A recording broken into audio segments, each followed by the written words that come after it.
Hello and welcome to the Arctic Beyond. I'm your host Jack Ball, and as always we're here to talk about the Arctic and maybe even a little bit beyond.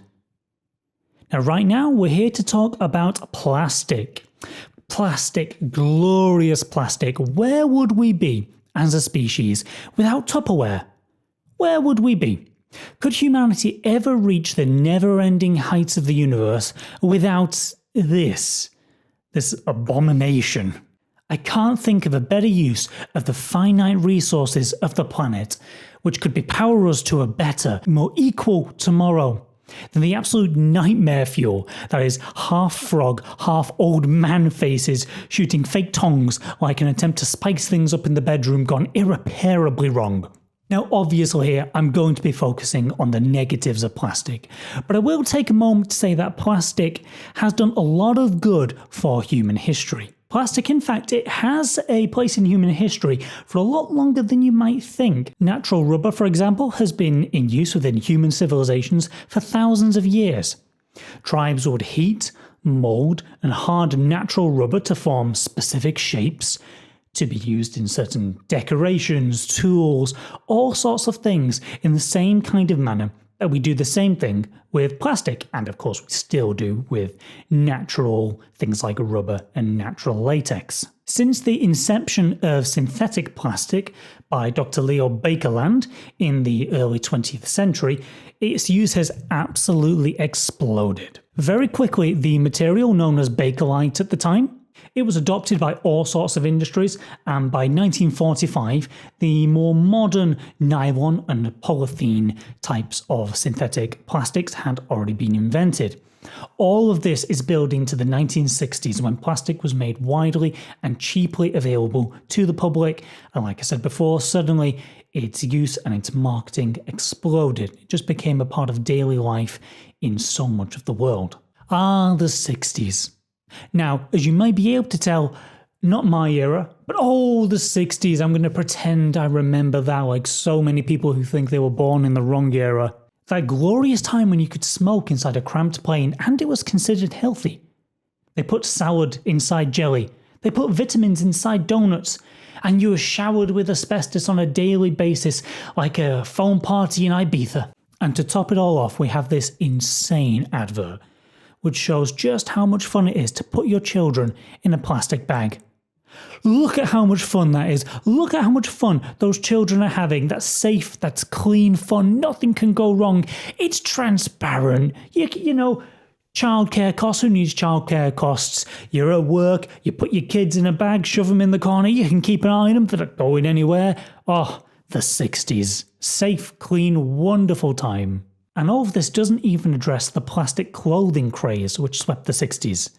You can tell global warming wasn't really in full swing because there's few places I could fathom wearing the greenhouse that is a PVC trench coat. Isn't this fun? How about we end it here?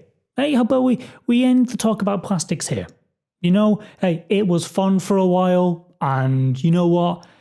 Let's go home. Let's just ignore everything past a few decades ago, and we'll pretend everything reached a peak in about the 60s and the 70s, and it's just a nice plateau of happiness since then. How about that? Let's fast forward to today.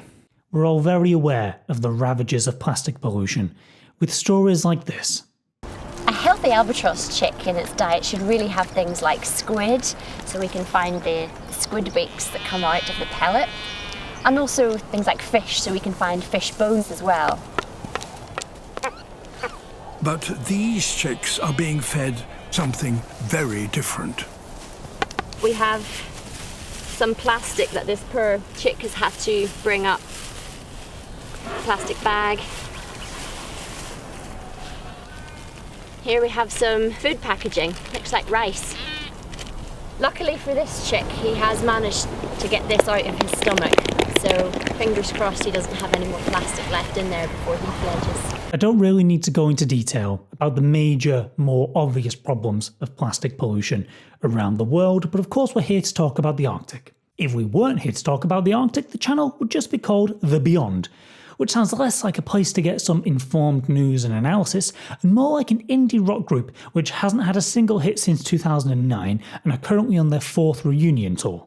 What prompted this story is an organisation called IPEN, or International Pollutants Elimination Network, who just put out a report called the Arctic's Plastic Crisis. To start off, we need to talk about the oil industry in the region. The majority of plastic comes from fossil fuels, and the extractive industries which are taking these fossil fuels out of, well, a lot of out of the Arctic and of course around the world, they are at the heart of what damage is happening in the Arctic at the present. And that damage is only getting multiplied and multiplied as time goes on. The report unsurprisingly has some alarming headlines. Damage to the Arctic from the fossil fuel and petrochemical industry includes threats from chemicals, plastics and climate.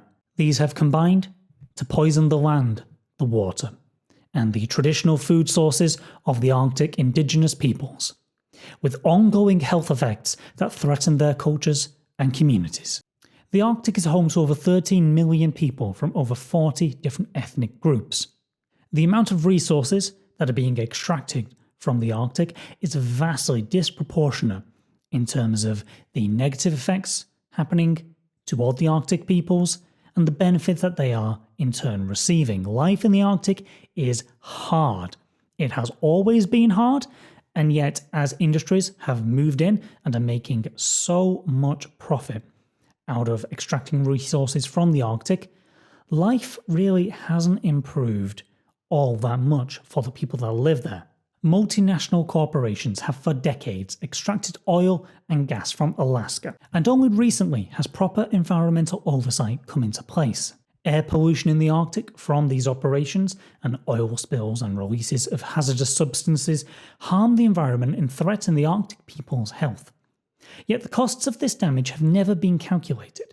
Frankly, the concept of protecting both the people and the environment of the whole Arctic has only recently taken concrete form. It has always been easy to ignore the needs of the few people living in the far north of the world, as their exploitation supports the global economy for the rest. Oil production in Alaska started in 1902. And it's heartening in a way to know that the oil industry has never tried to hide its true nature even from the beginning. Straight away, the local Ayak people were immediately displaced from these lands where they had lived for thousands of years. The oil industry has been giving vulnerable people the old, if you can't handle me at my worst, you don't deserve me at my best, while always being at their worst. I promise. I will do better. But this is me. And you need me. You can't light that gaslight without me, babe. The initial discovery in 1902 was fairly small, and it wasn't until 1957 when the first major discovery of oil was made in Alaska, in the land of the Kanu'tana-Dena'ina people. I think I got that right. And since then, the discoveries have only exploded. If you'll recall, this also coincides with the plastic fashion boom of the 1950s and 60s.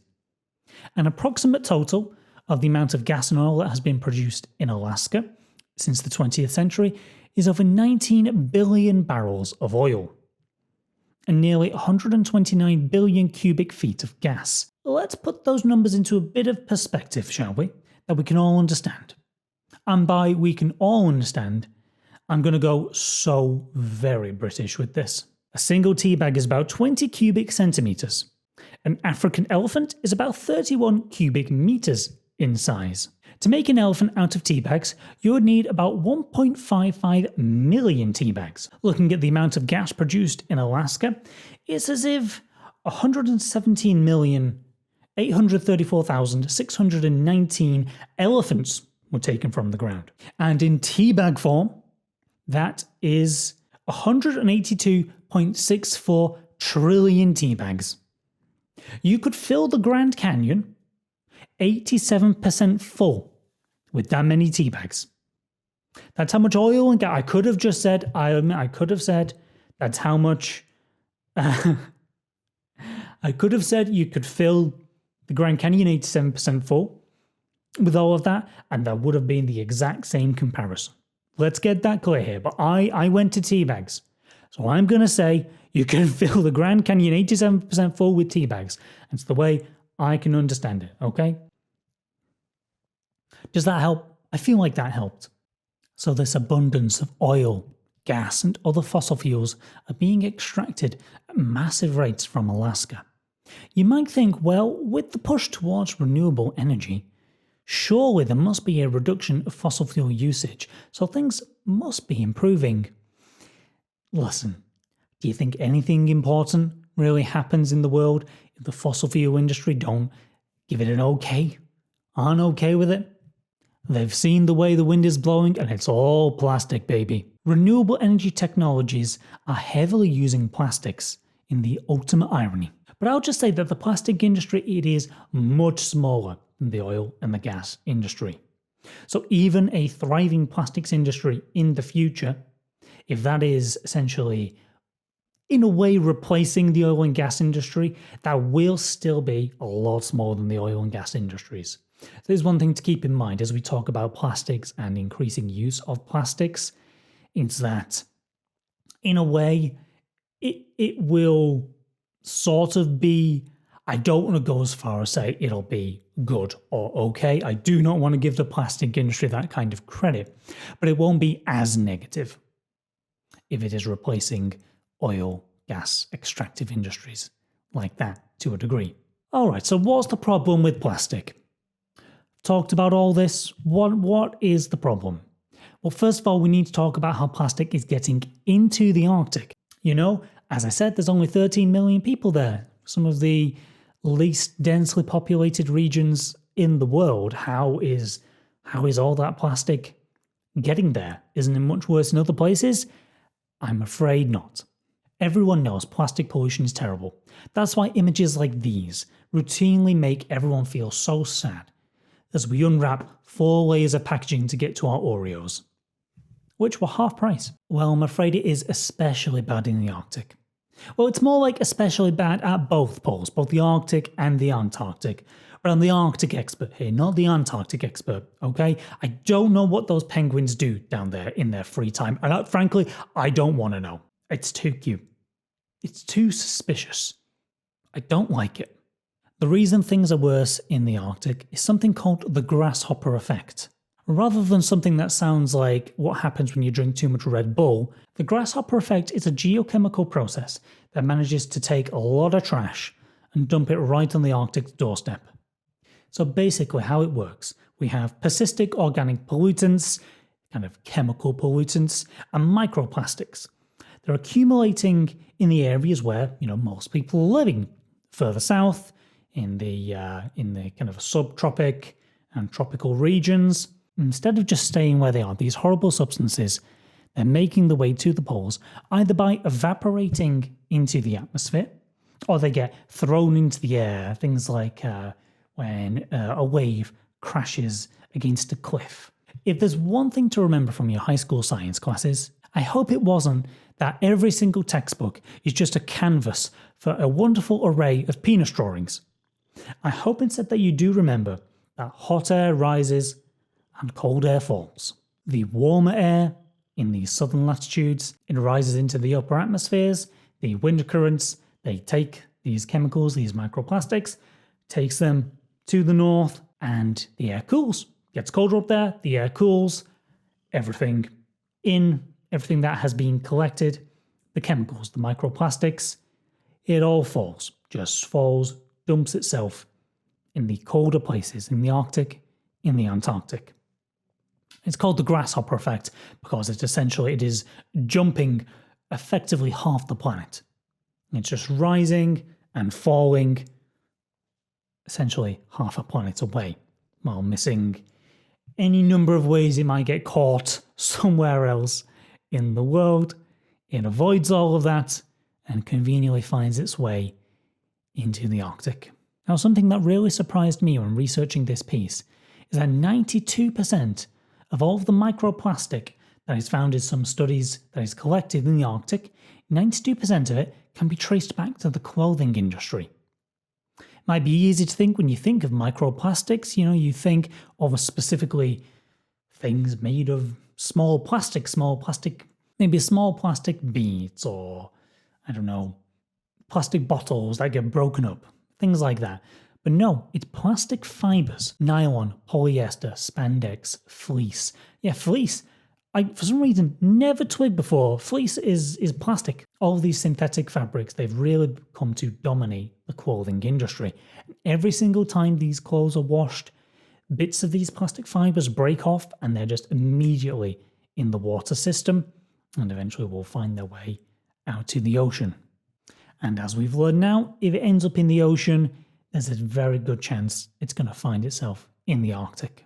The horrible stuff is left straight in the Arctic, and the air that went with it enjoys a lovely detox vacation at the poles before feeling all clean, heads back south to start the whole process all over again. This has led to the Arctic becoming essentially one of the most highly polluted places on the planet. And a big problem is that many of these people in the Arctic, they are still subsistence hunters. This means that essentially these people don't have any other choice than to eat heavily contaminated animals. Studies suggest about 62,000 tons of plastic waste enters the Arctic Ocean from foreign sources every single year. And if we want to do some British math again, I figured it out, 62,000 tons of tea bags, that would be almost 19 billion tea bags. 19 billion. And so one thing to mention is biodegradable plastics. Oh, they're all the rage, aren't they? That's everywhere you see now. Biodegradable plastic. Makes everyone feel good, makes the companies feel perfectly fine about generating as much plastic as they want because it's biodegradable. Makes people think, yeah, sure, I'll get 5 plastic bags from the supermarket. They're biodegradable. What can go wrong? Now, these plastics, many of them are still finding their way into the Arctic. Now, biodegrading. You know what's really good for biodegrading, what really helps? Heat and light. Oh, you know what the Arctic isn't very good at? Heat? No, not very hot in the Arctic. Light? Well, even with the long summers, no, the Arctic isn't very light either. Okay, so not so good. So biodegradable plastics, they're being dumped in the warmer and the lighter areas where they have a better chance of degrading at a slightly faster speed. They're making their way into the Arctic where they are about as biodegradable as one of the many Cybertrucks which are suddenly entering the ocean around about now. And if you want to take a look at yourself about plastic moving around the Arctic, there is a program called Plastic in a Bottle by PAME. They drop a plastic bottle somewhere in the North Atlantic with a GPS inside of it, and they have a live map tracking exactly where that plastic bottle is. Every single time it is making its way into the Arctic, some of which are making their way really, really high into the Arctic, some of which are staying a bit more local. Of course, it all just depends on how, all sorts of local factors. You never know, a fish can bump into it, all sorts of random things can happen. But really the thing to look at is that everything is heading into the Arctic, no matter where you drop it in the North Atlantic, it goes into the Arctic. And none of these are lasting very long. These projects are typically lasting a couple of months at most, so it's quick. It's not like, in 2 years' time it makes its way up there. You drop a plastic bottle somewhere in the North Atlantic, probably within a couple of months it will be underneath some ice floe. Other big plastics, we all know what kind of effects they have. Tangling, strangulation, rupturing internal organs. Microplastics, they are the most insidious in their effects though. Across all kinds of animals, birds, mammals, fish.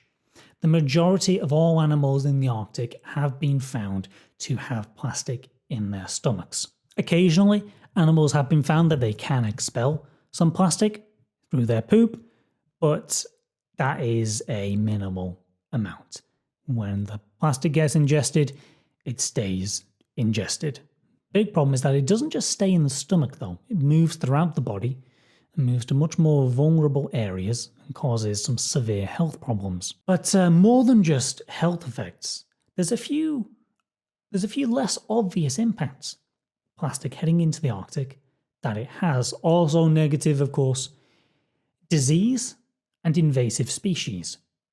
See, plastic I mean, it's part of the wonders of plastic. Plastic is a fantastic preservative. It's also great at keeping diseases safe. Oh, fantastic. Oh, there's some microbes from some horrible disease down in the tropics. Heads its way into the Arctic. That plastic washes up on shore. And I don't know, a fox digs around in that trash. And these diseases get released. And a similar kind of thing with invasive species. Barnacles from around the world have been found in Svalbard in the Norwegian islands. Because barnacles have latched onto plastic and have happily travelled through the ocean currents and ended up in Svalbard. And barnacles very hardy, and they've happily made a home, and they are displacing local species. And of course, the effects on people, they're just as harrowing. It just shows how ridiculous the modern world is in some ways. That these indigenous peoples in the Arctic, they have a choice. Eat their locally hunted, locally sourced foods, There's a good chance that it is heavily polluted. The other option is going to a supermarket, say driving a car to a supermarket. It's going into the supermarket, it's getting a trolley full of plastic packaged foodstuffs, which has come from all around the world, and that has a good chance of being less contaminated and safer to eat than the locally sourced, supposed from a pristine environment foods. Alright, to summarise so far, plastic bad, Arctic full of plastic, equals much bad. What's being done about this? Well, there was some potentially good news from the UN in 2022, so just 2 years ago. 175 countries came to an agreement on plastic pollution. Whoa.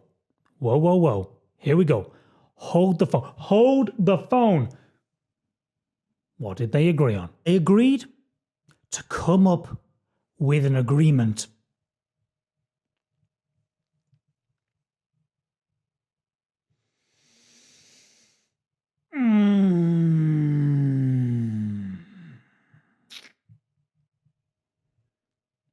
I had higher hopes, UN. Don't know why. So they agreed to come up with an agreement by the end of 2024, by the end of this year. Less of an agreement than a real dedication to procrastination on a really important topic. Okay, I get these things, they take time. But we were kind of hoping for a more concrete decision, now. Thankfully, the end of 2024 isn't too far away, so hopefully they don't let us down in the next 6 months. And the plan is that this agreement will be legally binding for the participating countries. So here's hoping. That report that I referenced at the start does have a number of recommendations for urgent actions to help the Arctic recover from plastic pollution. Ending government subsidies for fossil fuels is a major step that could be taken. That is a very important aspect always to consider, not just when we're talking about the Arctic, but any kind of discussion regarding fossil fuels and renewable energy. I hear an argument all the time, which is that these kind of green energy plans, it's too expensive. It comes at the cost of the consumer. Well, the IMF found that in 2022 alone, $7 trillion went to the fossil fuel industries in the form of government subsidies, of grants and tax breaks. They were given directly to fossil fuel companies by governments around the world. And these companies, these are by far the most profitable companies in the world. But hey, how about shifting some of that money into renewable energies? Now, to an extent, a lot of countries are getting better at this, but it's a drop in the ocean in terms of the amount of money being given to fossil fuel companies rather than renewable energies. Shift even, 30% of that towards renewable energies. And that's the thing, renewable energies, they are cheaper. They will always be cheaper than fossil fuels just because of the nature of renewable energy. Shift where the investment is going, and you see a very swift change in the world. What progress is at the minute currently being made? Well, that UN agreement to come up with an agreement, it's had 3 meetings so far where representative nations have gathered to discuss what they will put in this eventual agreement, hopefully by the end of the year. The most recent meeting, it was in March in Canada. Something that has been interesting is the reports from the Inuit delegation that was at this meeting. Now, they have said, they've spoken on, there's been several news articles, several podcasts, they've been quite vocal about how things have been going, and the Inuit peoples have largely been ignored. They've not been given the floor to speak. They'll be present on certain panels, they will be a part of, several large companies, there will be an Indigenous representative. But in terms of having the floor, having an opportunity to just purely speak from an Indigenous point of view, it has not been given in any of these meetings so far, which is ridiculous, is absolutely mind-bogglingly stupid. As we have seen, these Indigenous people, they are the worst impacted by plastic pollution in the Arctic by far. And yet they're not having a say. And more than that, we've learned by now that traditional knowledge is one of the best sources of information that science can have. When traditional knowledge is combined with traditional science, you get by far the best, most accurate results. So it's ignoring a valuable source of data, and it's ignoring the people being impacted by it. Who is speaking? If the Indigenous people aren't speaking, who is speaking? It's the big countries, it's the oil-producing countries, and it's the fossil fuel companies. Yes, the companies are there as well. Of course they're there as well. Oh, I'm sure they've sponsored a few meal breaks, and they've been granted a seat at the table. Sounds fair, doesn't it? So they have been garnering a lot of the attention at these meetings. And the push from these countries and companies, it isn't to reduce the amount of plastic being produced in the world. Their angle is on increasing recycling of plastic. Currently, only about 9% of plastic is recycled around the world. Let's say that gets bumped up to 20% in the next few decades. That would be a massive achievement. The amount of plastic being recycled, if it went from 9% to 20%, that would be huge. That would be an enormous success. Only problem is that plastic production is expected to double by about 2050, 2060. So if plastic production doubles and plastic recycling only goes up, I'm pulling that figure just completely out of nowhere by, 10%. I'll be honest, that's probably a very optimistic figure, let's be honest, but for now, let's just keep it. Plastic production doubles while plastic recycling only increases by, 10% or so. That equals a hell of a lot more plastic still entering the environment. That is why they are going for the recycling angle. It completely takes the pressure off of them, puts the pressure on other people. Which, of course, that's why they want it. They just want to keep making money for as long as they can. And the consequences don't really matter. So really, we need to keep in mind that the angle of recycling, it's something, but it's much less of a something than, reducing plastic production would be incredible. Even just tempering the growth. Doubling plastic production. That is just the beyond thinking about. Another meeting is scheduled for November, so I would urge the UN, I'm sure they're listening, to consider their Indigenous members' views and for a serious commitment that needs to be made to at the very least temper the increase of plastic production growth worldwide. Amid all of the insanity of the world at the moment, change can be made. Change, it's possible. I know it seems like everything's out of control. change can be made. People just need to make the right decisions. Of course, I've not mentioned individual impacts because, it can feel trite. While it doesn't make a huge overall difference, it does make a difference. I always encourage people that individual change does make a difference. Okay, I know it can always seem the bleakest as possible, but it does make a difference. Voting with your wallet. It's voting with your vote and voting with your wallet. Those are the two strongest things you can do as a consumer. Vote for the right people who are advocating for the right kinds of policies. I'm not going to tell you what party to vote for. Just vote for the people that are advocating for the right policies in regards to environmental legislation, environmental control, and voting with your wallet. Purchasing, from sustainable sources, supporting plastics-free industries as much as you can. Just do what you can. No one's expected to make all the difference in the world by themselves. If everyone does make small changes, change will be made. All right, well, that's everything for now. As always, thank you so much for spending some of your time with me. Please give me any feedback that you want about the show, about any future topics. Thank you so much for spending some of your time with me. Remember to like, to subscribe, those kinds of things. And as always, stay safe, and I'll see you next time.